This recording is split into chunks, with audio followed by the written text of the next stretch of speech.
ఒక అబ్బాయి మంచి తన మీద తనకున్న నమ్మకంతో ఎగ్జామ్స్ రాశాడు. అందరు తను బాగా చదువుతాడు, మంచి మార్క్స్ తెచ్చుకుంటాడు అనుకున్నారు. కానీ అతనికి ఊహించిన దానికంటే చాలా సబ్జెక్టులు పోయినాయి. ఆ అబ్బాయికి ఎన్నో నాకు తెలియదు. ఇప్పుడు నేను మా అమ్మా నాన్నకి ఏం చెప్పాలి, నా ఫ్రెండ్స్కి ఏం చెప్పాలి, నా స్నేహితులకి ఏం చెప్పాలి?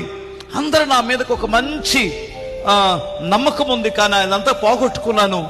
నేను బ్రతికొండాలా చచ్చిపోవాలా, బ్రతికొండాలా చచ్చిపోవాలా అని ఆలోచిస్తూ ఆ పెన్ను ఒకటి తీసుకొని ఒక పుస్తకం మీద ఇలా పొడుస్తూ ఆలోచిస్తున్నాడు. చీమలు అలా గోడెక్కుతున్నప్పుడు ఒక చీమ ఒక చిన్న దానికంటే 50-60 రెట్లు ఎక్కువ ఉంటుంది కదా బీపి గింజ.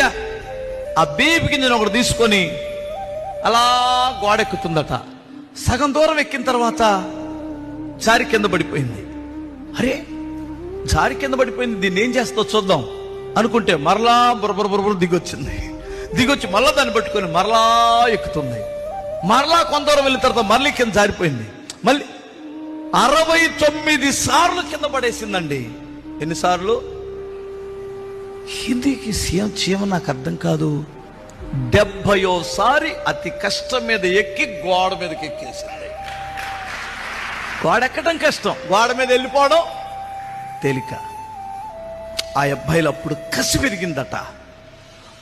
ఆఫ్టర్ ఒక చిన్న స్వల్పమైన జీవి, ఒక చిన్న కీటకం 69 సార్లు నిరుత్సాహపడకుండా చేస్తే 70వ అతన్ని గెలిస్తే నేనెందుకు ప్రయత్నం చేయకూడదు? నీ భయం